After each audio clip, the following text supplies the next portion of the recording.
দুটো বাচ্চা ছেলে কমলা লেবু চুরি করেছে, দুজনা দু ব্যাগ। তা একজন আর একজনকে বলছে, ওরে চুরি নাই করলি দু ব্যাগ, ভাগ করবি কোথায়? তো বলছে এক কাজ কর, ফটিকদের গোয়াল ঘরে চ। বলছে ওরে বাবা, ফটিকের মা খুব সাবধান, ধরা পড়ে যাবি, খুব চালাক।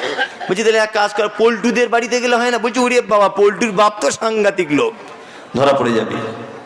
বাচ্চা ছেলে দুজনা, ওই 5-7 বছর 8 বছর করে বয়স। একজন তখন বলছে এক কাজ কর, এক জায়গায় গেলে নিরাপদে ভাগ করা যাবে। তা বলছে কোথায়? বলছে কবরস্থানে চল। বলছি কেন? বলছে কবরস্থানে সব মরা মানুষ, আমাদের কেউ ধরতে পারবে না। বুদ্ধি দেখুন, বাচ্চা হলে কি হবে, এখনকার বাচ্চারা তো না এঁচড়ে পাকা বাচ্চা সব, বুঝলেন না?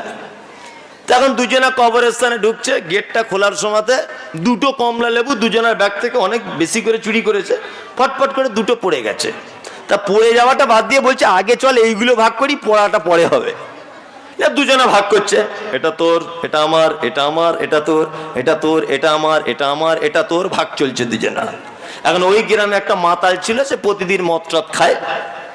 তার বাপ মারা গেছে 4-5 দিন আগে। আপনাকে একটু টেস্ট করা যাক। আপনার তো বিশাল হাতি মার্কা বড় গেট, ভিখারি ভিক পায় আপনার বাড়িতে? হুজুর আপনাকে বলছি, ভিখারি ভিক পায় আপনার বাড়িতে? পায় না। অত বড় গেটের সামনে দাঁড়াতেই ভিখারি ভয় করে, তাই না? অত বড় গেটের সামনে দাঁড়াতেই ভয় করে। জি, আর যদিও বা ভিখারি দাঁড়িয়েই যায় সকাল 7টাতে, বারবার দরজায়, বুবু, ও বুবু, কিছু দাও না, আল্লাহর রাস্তায় কিছু ভিক্ষা দাও না। তা ভিতর থেকে বলছে তোমাদের কি রাতের বেলা ঘুম হয় না, গাজার গাজার করছো? 7টা বাজে সকালবেলা এখন। তো ও তো গাজার গাজার করবেই, ও তো রাতে সিরিয়াল দেখে ঘুমায় না। আপনার বউ তো রাত 12টা পর্যন্ত সিরিয়াল দেখে ঘুমায়, ও 10টার সময় উঠে উঠে বিরাজ করে, ওরা নামাজ কালাম কিছুই নাই। জি, আর ভিখারি ওর তো অভাব রয়েছে, ওই জন্য ও এসেছে। ভুল করেও কখন এই কাজ করবেন না। ভিখারিকে বাড়ির দরজায় কেউ এলে ধুমকি দিয়ে কথা বলবেন না। আল্লাহ নবী সাল্লাল্লাহু আলাইহি সাল্লাম বলেছেন আফজালুল কাউল সাদাকাতুন, উত্তম কথা বলো সেটাও সাদকার নেকি। কি বলছে বুঝতে পারছেন? উত্তম কথা বলে তাকে বাড়ি থেকে বিদায় জানাবেন, তবুও ভালো, সাদকার নেকি পাবেন। এসেছো বাবু? হ্যাঁ। কোথায় বাড়ি তোমার? আমার বাড়ি অমুক জায়গাতে। আচ্ছা আমি গোসল করছি তো তুমি একটু পরে এসো। মামি খাওয়া দাওয়া করছি, তুমি একটু পরে এসো। মিষ্টি কথা বলবেন। এই ভিক্ষা করছো কেন? নামাজ পড়ো। হ্যাঁ, ভিক্ষা করছো আবার বড় মোবাইল কেন তোমার কাছে? এই ভিক্ষা করছো আবার জিন্স প্যান্ট পরে এসছো কেন? নামাজ পড়ো। এই তুমি নামাজ পড়ো না, তোমার পয়সা দেবো না। ও নামাজ পড়ে না কি তা আপনার কি হলো? আপনি তো দিবেন ওকে 2 টাকা। 2 টাকার জন্য অত কৈফিয়ত কিসের? দিবেন তো একটা 1 টাকার ছোট কয়েন, অত কৈফিয়ত কিসের? বিশ্বনবী বলেছেন উপরের হাত ভালো, নিচের হাত খারাপ।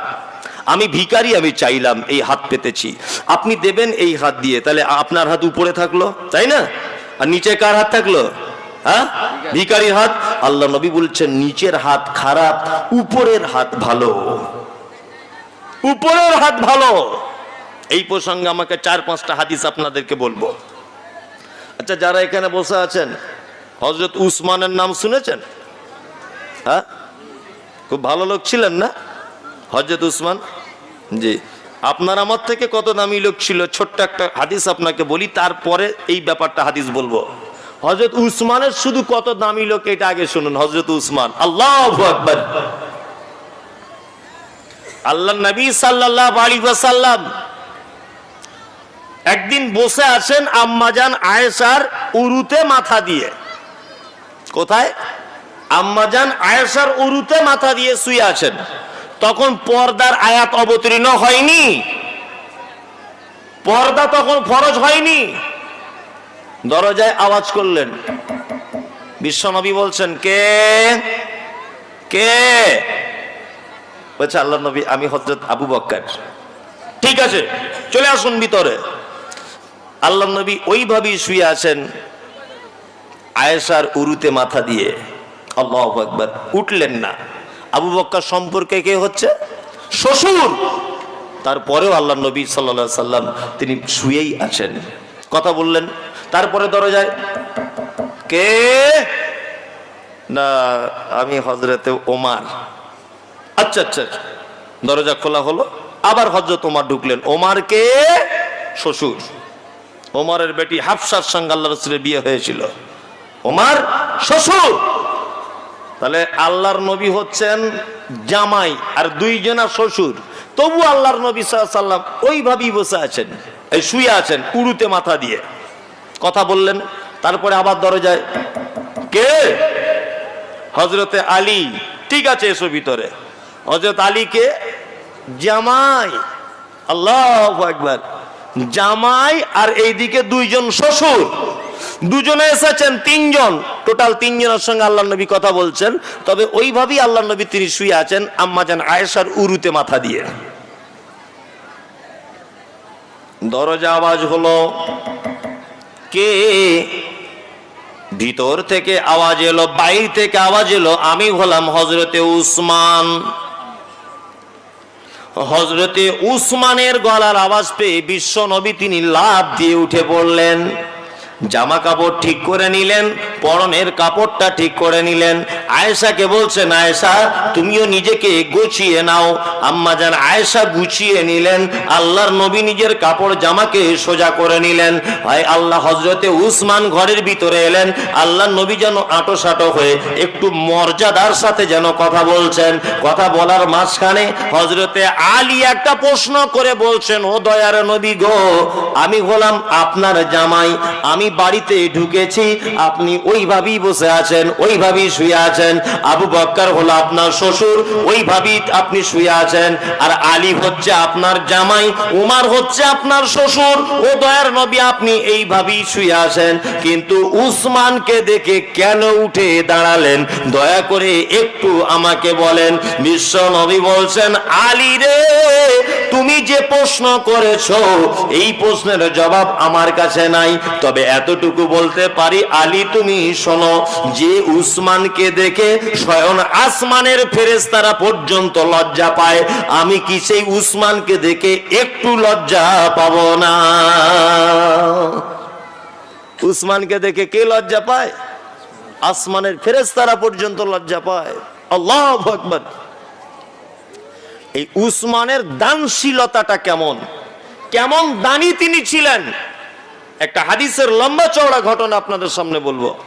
আল্লাহ নবী সাল্লাল্লাহু আলাইহি ওয়াসাল্লাম তাবুকের যুদ্ধের ডাক দিলেন। কিসের যুদ্ধে? তাবুকের যুদ্ধের ডাক দিলেন। এখন তাবুকের যুদ্ধের যখন ডাক দিয়েছেন, তখন বিশ্ব নবী জনাবে রাসূলুল্লাহ সাল্লাল্লাহু আলাইহি ওয়াসাল্লাম সাহাবীদেরকে বললেন, তোমরা কিছু কিছু পয়সা দাও, যুদ্ধে তো অনেক খরচা। সবাই কিছু কিছু করে দিলেন, কিন্তু আল্লাহ নবী সাল্লাল্লাহু আলাইহি ওয়াসাল্লামের মন যেন মানে একটু হচ্ছে যে উসমান কেন এখন আসছে না, উসমান কেন আসছে না। অনেকক্ষণ পরে হযরতে উসমান এসেছেন। বিশ্ব নবী হযরত উসমানকে দেখে মুচকে হাসলেন। হযরত উসমান বলছেন, আল্লাহর নবী, যুদ্ধতে কতজন সৈন্য থাকবে মুসলিমদের পক্ষে? বিশ্ব নবী বলছেন 30,000। কত হাজার? 30,000। উসমান বলছেন, যুদ্ধ চলবে কতদিন? বিশ্ব নবী বলছেন, যুদ্ধ চলবে 3 মাস। কতদিন? 3 মাস। 3 মাস যুদ্ধ চলবে, 30,000 সৈন্য মুসলিমদের। হযরত উসমান বলছেন, আল্লাহর নবী, 30,000-এর 3 ভাগের 1 ভাগের আমি 3 মাস যাবত যত রকমের তাদের খরচা আমি হযরত উসমান বহন করব। সুবহানাল্লাহটা কালকেই বলবেন যদি আজকে সময় না থাকে। সময় আছে? জি। হযরত উসমান 10,000 মানুষের 3 মাস যাবত খাদ্য বহন করবেন হযরত উসমান।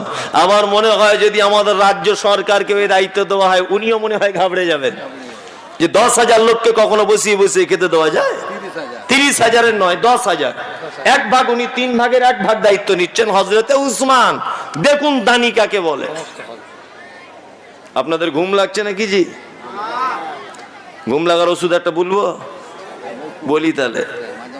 হ্যাঁ, যারা লুঙ্গি পরে আছেন সাবধানে বসবেন, কিন্তু আমি একটা ঘুম ভাঙানোর ওষুধ দিচ্ছি। এবার কি বলছে বুঝতে পারছেন?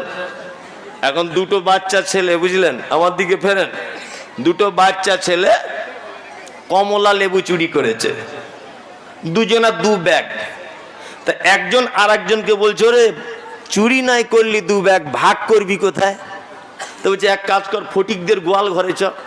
বলছে ওরে বাবা, ফটিকের মা খুব সাবধান, ধরা পড়ে যাবি, খুব চালাক। বলছি তাহলে এক কাজ কর, পল্টুদের বাড়িতে গেলে হয় না? বলছে ওরে বাবা, পল্টুর বাপ তো সাংঘাতিক লোক, ধরা পড়ে যাবি। বাচ্চা ছেলে দুজনা, ওই 5-7 বছর 8 বছর করে বয়স। একজন তখন বলছে এক কাজ কর, এক জায়গায় গেলে নিরাপদে ভাগ করা যাবে। তা বলছে কোথায়? বলছে কবরস্থানে চল। বলছি কেন? বলছে কবরস্থানে সব মরা মানুষ, আমাদের কেউ ধরতে পারবে না।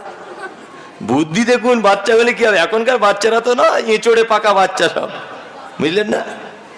তখন দুজনা কবরস্থানে ঢুকছে, গেটটা খোলার সময়তে 2টো কমলা লেবু দুজনের ব্যাগ থেকে অনেক বেশি করে চুরি করেছে, ফটফট করে 2টো পড়ে গেছে। তা পড়ে যাওয়াটা বাদ দিয়ে বলছে আগে চল এইগুলো ভাগ করি, পড়াটা পরে হবে। দুজনা ভাগ করছে, এটা তোর, এটা আমার, এটা আমার, এটা তোর, এটা তোর, এটা আমার, এটা আমার, এটা তোর, ভাগ চলছে দুজনা। এখন ওই গ্রামে একটা মাতাল ছিল, সে প্রতিদিন মদ টদ খায়। তার বাপ মারা গেছে 4-5 দিন আগে। এখন ওই লোকটা ওই কবরস্থানের সাইড দিক দিয়ে আসছিল। এখন আস্তে আস্তে আস্তে আস্তে দেখছে কি ব্যাপার, কানটা এরকম খাড়া করে, কি ব্যাপার, সারা কবরস্থানে সব মরা মানুষ, কিন্তু বলছে এটা তোর, এটা আমার, এটা আমার, এটা তোর। তাহলে নিশ্চয়ই মরা মানুষ ফেরেশতারা ভাগ করছে, নিশ্চয়ই জান্নাত থেকে গাড়ি এসেছে আর জাহান্নাম থেকে গাড়ি এসেছে, মাল ভাগ চলছে। আমার আব্বা তো টাটকা মারা গেছে। এখন ও কি করেছে, সঙ্গে সঙ্গে মাতাল হলে কি হবে, এমনিতে ঠিক আছে, ও সঙ্গে সঙ্গে ইমাম সাহেবকে গিয়ে বলছে হুজুর আপনার পায়ে ধরে বলছি। হুজুর দেখছে এই একটা সুযোগে তো মদ খেয়ে আছে। বলছে কি হয়েছে ভাই তোমার? বলছে চলো না, এই কবরস্থানে আমি দেখে এলাম মাল সব ভাগ চলছে, আমার আব্বাকে একটু দোয়া করে জান্নাতের গাড়িতে তুলে দেবেন, একটু চলুন দয়া করে। আর ইমাম সাহেব দেখছে এটা তো মিছে কথা, ইমাম সাহেব তো বিশ্বাস করছে না, ভাবছে মাতাল। আর ইমাম সাহেব তখন চালাকি করে বলছে 500 টাকা দাও। আর ইমাম সাহেব বাইরে রাগ করিয়েন না, ওনার একটা সুযোগে থাকেন আর কি, যদি মাল কিছু হয় হালকা পাতলা। যাই হোক, ইমাম সাহেবদের হয়ে আমি পশ্চিমবাংলাতে অনেক লড়াই করেছি, এটা আপনারা দেখেছেন সোশ্যাল মিডিয়াতে। ইমাম সাহেব ভাই 500 টাকা নিয়েছে, আর ইমাম সাহেব খুব গোপ মোড়া দিচ্ছেন, হাসছে যে আজকে ফাউদান মেরে দিয়েছি, এমনি গিয়ে একটু দোয়া করে দেবো। আর ইমাম সাহেব মাতালের সঙ্গে যাচ্ছে কবরস্থানের সাইডে, যখন গেছে ইমাম সাহেবও দেখতে পাচ্ছে যে সত্যি তো আওয়াজ আসছে জঙ্গলের ভিতর থেকে, এটা তোর, এটা আমার, এটা আমার, এটা তোর। সন্ধ্যা সন্ধ্যা হয় হয় ভাব। প্রথম মনে রাখবেন, গেটে কিন্তু 2টো কমলা লেবু পড়ে আছে ঢোকার সময়তে, বুঝলেন? আর ইমাম সাহেবও কিন্তু হকচকিয়ে গেছে, শালা মাতাল হলে কি হবে, ঘটনা তো সত্যি। আর ইমাম সাহেব ভয়ে দোয়া করতে শুরু করে দিয়েছে, রব্বানা আতেনা ফিদ দুনিয়া, আল্লাহ যেমন হোক করে মাতালের বাপকে তুমি জান্নাতের গাড়িতে তুলে দাও না।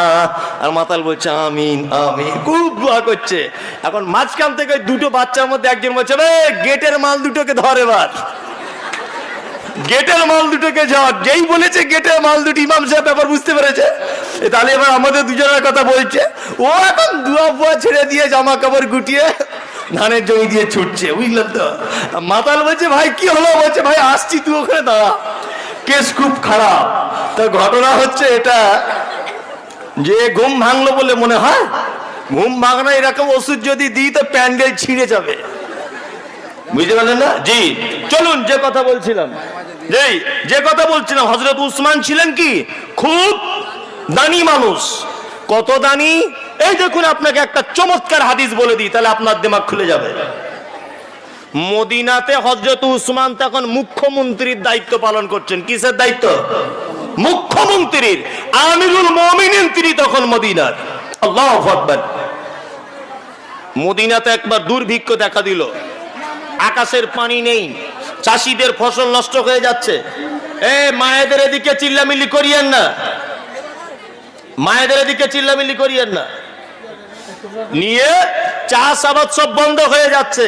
তা মদিনার একেবারে পাড়া গ্রামের মানুষেরা, একেবারে পাড়া গ্রামের মানুষেরা তারা আসছে মদিনা শহরের দিকে, যে শহরের দিকে গেলে যদি কিছু খাবার টাবার পাওয়া যায়, যদি কিছু। এখন লোকেরা দল দল আসছে মদিনা শহরের দিকে। আপনাকে যদি এখন বলা হয় যে একটা মোটরসাইকেল দিচ্ছি, কলকাতা নবান্ন থেকে ঘুরে আসুন, আপনি এক চান্সে নবান্ন খুঁজে পাবেন? পাবেন? পাবেন না, আপনি কোনোদিন যান না। তা মদিনার পাড়া গ্রামের মানুষেরা ওরা চলে আসছে আস্তে আস্তে আস্তে আস্তে করে মদিনা শহরের দিকে। হযরত উসমানের বাড়ি খুঁজে পাচ্ছে না, যে ফাঁকা ময়দানে একটা রাস্তার ধারে তারা তাঁবু টাঙিয়ে বসে আছে। বৃদ্ধরা ক্ষুধাতে যেন তাদের পেটে যেন কন কন করে আওয়াজ হতে লাগলো। শিশুরা যেন ক্ষুধার জ্বালায় তার মায়েদের আঁচল যেন ছিঁড়ে ফেলছে। গর্ভবতী মায়েরা আছে, বাচ্চা মারা যাবার আশঙ্কা করতেছে। দুগ্ধ দানকারী মায়েরা আছে, বাচ্চার দুধের সংকট হবে যেন তারা ভয় করতেছে। এই মুহূর্তে কিছু বাচ্চা ছেলে তাঁবু থেকে বার হয়ে এসেছে, এসে যেন তারা দেখতে পাচ্ছে কিছু উট যেন আমাদের তাঁবুর দিকে আসছে। বাচ্চারা তার মাকে গিয়ে বলছে, মা গো, হযরত উসমান মনে হয় আমাদের খবরটা পেয়ে গেছে, আমাদের জন্য হয়তো উটের পিঠে করে মাল পাঠাচ্ছে। কিন্তু ভাগ্য এত খারাপ, উটগুলো আস্তে আস্তে আস্তে আস্তে আস্তে আস্তে করে তাদের তাঁবুর সামনে দিক দিয়ে যেন চলে গেল। এখন এরা ভাবছে নিশ্চয়ই উটগুলো কোনো ধনী মানুষের হবে। এরাও কাঁথা কম্বল গুটিয়ে নিয়ে উটের পিছনে পিছনে চলে গেল। উটগুলো দেখছে বিশাল একটা বাড়ি, সেই বাড়ির ভিতরে যেন ঢুকে গেল। এরা আর সাহস করে ঢুকতে পারছে না, এরা তো গরিব মানুষ, দুর্ভিক্ষে মানুষ, অসহায় মানুষ। আর ব্যবসাদারদের এত চাপ ওই লোকের বাড়িতে যে গরিব মানুষেরা চান্স পাচ্ছে না। তো একটা মানুষ আর একটা ব্যবসাদারকে জিজ্ঞাসা করে বলছে, ভাই আমরা হযরত উসমানের বাড়িতে যাব, কোন রাস্তাটা?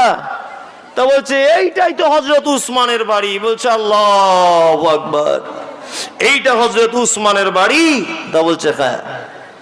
ব্যবসাদাররা বুঝতে পেরেছে যে মদিনায় কিছু বিপদে পড়ে যাওয়া মানুষ, তারা আজকে এসেছে হযরত উসমানের কাছে কিছু মাল কিনতে। আর আমরা হযরত উসমানের কাছে আগে থেকে মালগুলো কিনে নিব 10 টাকা কেজিতে, আর ওদের কাছে বিক্রি করব 20 টাকা কেজিতে, লাভ অনেক বেশি হবে। হযরত উসমান একটা ব্যাগ তুললেন, ব্যাগ তোলার পরে বলছে, এটা কত দাম দিবে বলো? একজন ব্যবসাদার বলছে এটা 5 দিরহাম দিব, আর একজন বলছে 6 দিরহাম দিব, আর একজন বলছে 7 দিরহাম দিব, আর একজন বলছে 10 দিরহাম দিব। হযরতে উসমান বিক্রি করে দিলেন। উসমান ছিলেন বড় জ্ঞানী মানুষ, উসমান ছিলেন বড় বিচক্ষণ মানুষ, উসমান ছিলেন বড় দানী মানুষ, উসমান ছিলেন বড় কোমল হৃদয়ের মানুষ। হযরত উসমান দেখতে পেলেন মাল বিক্রি করতে করতে কিছু ছেলেরা যেন এই রকম ভাবে হাত বাড়াচ্ছে। হযরত উসমান ভাবলেন এরা আবার কারা? হযরত উসমান একটু উঁচু জায়গাতে উঠলেন, ওঠার পরে যেন দেখতে পেলেন অনেক নারী এবং অনেক পুরুষ মানুষ এবং অনেক বৃদ্ধ এবং বৃদ্ধা, তারা যেন সব দাঁড়িয়ে রয়েছে। হযরত উসমান জিজ্ঞাসা করে বলছে এরা কারা?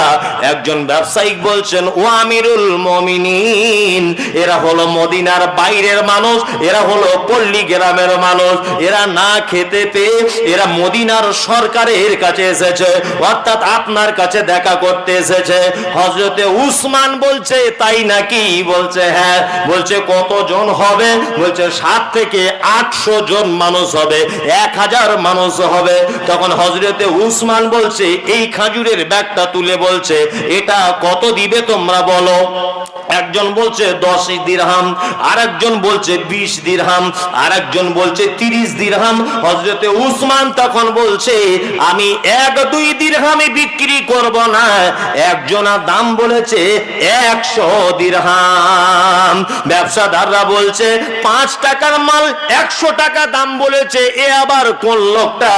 ও আমিরুল মুমিনিন, আপনি লোকটাকে আমাদের একবার চিনিয়ে দেন, লোকটাকে আমাদেরকে একবার দেখিয়ে দেন। তখন আমিরুল মুমিনিন বলছে শুনে রেখে দাও ব্যবসাদারেরা, শুনে রেখে দাও ব্যবসাদারেরা, এমন একজন আমার মালগুলিকে কিনে নিয়েছে এমন একটা জিনিসের বিনিময়ে যে জিনিস সারা পৃথিবী বিক্রি করে দিলেও কেনা যাবে না। হযরতে উসমান একটা কোরআনের আয়াত পড়ে শোনালেন, ইন্নাল্লাহা আশতারা মিনাল মুমিনিনা আনফুসাহুম আমওয়ালাহুম বিআন্না লাহুমুল জান্নাত। আল্লাহ বলছে মুমিন রে, তোদের জান এবং মালকে আমি আল্লাহ কিনে নিয়েছি জান্নাতের বিনিময়ে। হযরতে উসমান বলছেন, ও ব্যবসাদারেরা, তোমরা বাড়ি চলে যাও, তোমরা ফেরত চলে যাও, আমার মাল একটা বার বিক্রি করব না। আমি আল্লাহর জান্নাতের বিনিময়ে আমার 163টা উটের পিঠে যতটা মাল আছে, হযরতে উসমান বলছেন আমি একা হাতে করে আমি সব যেন বিলি করে দিলাম। দান কাকে বলে দেখুন জি। আল্লাহ তাআলা বলছে মুমিনের 5 নম্বরে গুণ, ওয়ামিম্মা রাযাকনাহুম ইনফিকুন। এবার আল্লাহ তাআলা বলছেন মুমিনদের আমি 3টে পুরস্কার দিব। কটা পুরস্কার? মুমিনদের কটা পুরস্কার? 3টা। 5টা গুণ যদি কারোর ভিতরে থাকে মুমিন কটা পুরস্কার পাবে? 3টা। তাহলে একটু পানি দেন। মুমিনদের 3টা পুরস্কার। এক, আল্লাহ বলছেন উলাইকাল মুমিনুনা হাক্কান লাহুম দারাজাতুন ইনদা রাব্বিহিম ওয়া মাগফিরাতুন ওয়া রিজকুন কারীম। মুমিনদের পুরস্কার কটা? 3টা। এক, আল্লাহ বলছে এরা হলো সত্যবাদী মুমিন, এই 5টা গুণ যাদের ভিতরে থাকবে, আর এদের পুরস্কার হচ্ছে 1 নম্বরে দারাজাতুন, আমি তাদের সম্মান বাড়িয়ে দিব। মুমিন হলে সম্মান বাড়ে কি বাড়ে না? বাড়ে। আপনাকে মুমিন হতে হবে না, মুমিনের ঢং করুন। ঢং বলতে কাল থেকে বড় বড় দাড়ি রাখুন, মাথায় একটা টুপি পরুন, একটা পাঞ্জাবি পরুন, মুমিনের মতো হন। দেখবেন আপনি রাস্তা দিয়ে যখন যাবেন 5টা মানুষ আপনাকে দেখে বলবে আসসালামু আলাইকুম। বলবে কি বলবে না? বলবে। আপনি শুধু মুমিনের মতো হন। মুমিন আল্লাহওয়ালা হলে কত মর্যাদা পাওয়া যায়, আল্লাহু আকবার। আপনাদের গ্রামের যদি কোনো স্কুলে হেডমাস্টার হেঁটে হেঁটে যায়, তাকে কেউ কোনোদিন বলবে যে আমার বাড়িতে একটু আসুন চা খেয়ে যান?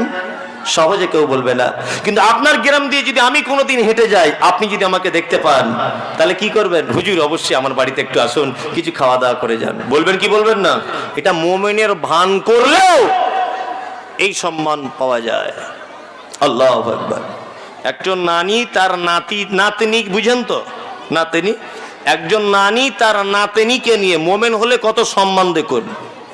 একজন নানি তার নাতনিকে নিয়ে পুকুরে জামা কাপড় কাচতে গেছে। তা ওরা নাতনিকে ওর নানি বলছে, দেখ পুকুরের ঘাটে জামা কাপড় কাচবো, পর পুরুষ কেউ এলে একটু গলা হাঁকারটা দিস, গলায় অন্তত এরকম একটু করিস, তাহলে আমি একটু সাবধান হয়ে যাব। তোর নানি কাপড় পরিষ্কার করছে আর নাতিন পাড়ে দাঁড়িয়ে আছে। একটা লোক আসছিল, ওর নাতিন পাড়ে থেকে এরকম করেছে। ওর নানি তা মুখ উঠিয়ে বলছে, তুই কি লোক চিনিস না নাকি? এটা তো ফটিক মাছওয়ালা, প্রতিদিন মাছ বিক্রি করতে আসে, এ তো আমাদের মাছওয়ালা রে। তা ভালো। তারপরে 5 মিনিট আবার কাটছে, তা ওর নাতনি পাড়ে বসে ওর নানি পের কাপড় টাপড় ঠিক করে বলছে, বদমাস তো খুবই, আমাদের কাপড় রফিকুল কাপড় ব্যবসা করে, তো প্রতিদিন দেখি ওকে। জি ভালো। এখন ওর নাতনি ভাবছে ও আলুওয়ালা, ও পেঁয়াজওয়ালা, ও রফিকুল, ও মাছওয়ালা, তা মানুষ আবার কাকে বলে? ওর নাতনি মনে মনে ভাবছে লোক তাহলে কে? কি বলছি বুঝতে পারছেন না? এখন ওদের মসজিদের ইমাম সাহেব আসছিল, ইমাম সাহেব আসছিল। এখন ইমাম সাহেব দেখেছে যে মহিলাটির গায়ে ভালো কাপড় টাপড় নাই, ওর নাতনি আর গলা টলা হাঁকার দেয় না, যে এও তো আমাদের ইমাম সাহেব, গলা হাঁকার দিয়ে কি হবে? এখন ওর নাতনির জামা কাপড় কাটছে নানি, তা ইমাম সাহেব নিজে লজ্জাতে যে এরকম করেছে, ওর নানি একেবারে চমকে গিয়ে পুকুরে ঝাঁপ দিয়ে দিয়েছে। আর উঠে বলছে, জাহান্নামী মেয়ে কোথাকারে, বদমায়েশ, হারামখোর, বিয়াদব, লোকে লোকে বললি না? বলছো ওটা মাছওয়ালা, ও আদাওয়ালা, ও রসুনওয়ালা, ও কাপড়ওয়ালা, তাহলে ইমাম সাহেবই শুধু লোক? গ্রামে আর কোনো লোক বসবাস করে না? তা দেখুন, আপনি যদি ইমানের অভিনয়টাও যদি করেন, আপনাকে দেখে নারী পুরুষ সবাই সম্মান করবে। করবে কি করবে না? অবশ্যই করবে। বাস্তবে আপনি অনেক কিছু দেখতে পাবেন।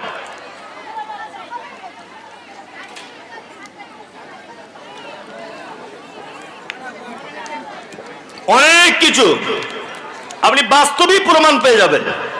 আল্লাহ তাআলা বলছেন মুমিনের 1 নম্বরের গুণ, মুমিন তার মর্যাদাকে বাড়িয়ে দেওয়া হবে।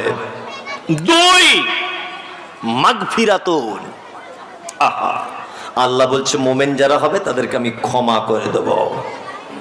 আপনাদেরকে যে একটা ভালো কথা বলে যাচ্ছি শুনে নেন, যখনই কোনোদিন দোয়া করবেন আল্লাহর দরবারে, তখন শুধু এইটা বলবেন না যে আল্লাহ তুমি আমাকে এখানে ক্ষমা করে দাও। বিশেষ করে দোয়ার মাধ্যমে বলবেন যে আল্লাহ তুমি এখানে আমাকে যা পারবে করো, আখিরাতে তুমি আমাকে ক্ষমা করে দিও। কিয়ামতের মাঠ কত কঠিন হবে বন্ধুরে আমার, না করিবে কোন বন্ধু কোন উপকার, না করিবে কোন বন্ধু কোন উপকার, জাহান্নামে পুড়ে সবে হবে ছারখার। পানি পানি বলে যেদিন চিৎকার করিবে, গরম পানি তোমায় পান করাইবে। কলিজা যাবে পেটে পিপাসা না মিটিবে, এ কথা পাওয়া যাবে নবীজির হাদিসে। বন্ধুরে দোয়া করার মাধ্যমে আল্লাহকে বারবার বলবেন আল্লাহ গো দুনিয়াতে তুমি আমাকে ক্ষমা করো, আর বিশেষ করে আখিরাতে তুমি আমাকে ক্ষমা করে দিও। আধা হাত উপরে সূর্য চলে আসবে, কারোর 1 হাত উপরে সূর্য চলে আসবে, কেউ নিজের ঘামে নিজে হাবুডুবু খাবে। এই রকম একটা বিভীষিকাময় দিন। এই দিন সম্পর্কে আল্লাহ পবিত্র কোরআনের মধ্যে বলেছেন ইয়াউমা তারাউনাহা তাযহালু কুল্লু মুরজিআতিন আম্মা আরজাআত ওয়া তাযাউ কুল্লু যাতিন হামলিন হামলাহা ওয়া তারান নাসা সুকারা। কিয়ামতের মাঠে একজন গর্ভধারিণী মা তার বাচ্চাকে এমনিতেই তলা দিক দিয়ে পড়ে যাবে, সে বুঝতে পারবে না। একজন দুগ্ধ দানকারিণী মা তার বাচ্চা পায়ের কাছে এসে বলবে মা দুধ দাও, সেদিন ভুলে যাবে তার বাচ্চাকে, মা পা দিয়ে সেদিন ঠেলে দেবে তার বাচ্চাকে। বন্ধুরে আমার, আর মানুষগুলিকে দেখা যাবে তারা যেন মাতালের মতো করে ঘুরবে। আল্লাহ বলছে মা হুম বিসুকারা, কিন্তু তারা একজনও মদ পান করেনি। ওয়ালাকিন্না আযাবাল্লাহি শাদীদ, শুধু আমার আযাবের ভয়ে, আমার কঠিন আযাবের ভয়ে তারা সেদিন যেন মাতালের মতো হয়ে যাবে। বন্ধুরে আমার, নামাজের পরে দোয়া করবেন, যখনই যাই কিছু চাইবেন আল্লাহর কাছে একবার অন্তত এটা বলবেন যে আল্লাহ সেই দিন তুমি আমাকে একটু আমার উপরে রহম বা দয়া করে দিও। এই দোয়া করবেন নামাজে, সব সময় আল্লাহকে বলবেন আল্লাহ এখানে যত সাজা দাও মেনে নেব, কিন্তু কিয়ামতের মাঠে তুমি আমাকে একটু দয়া করো, রহম করো।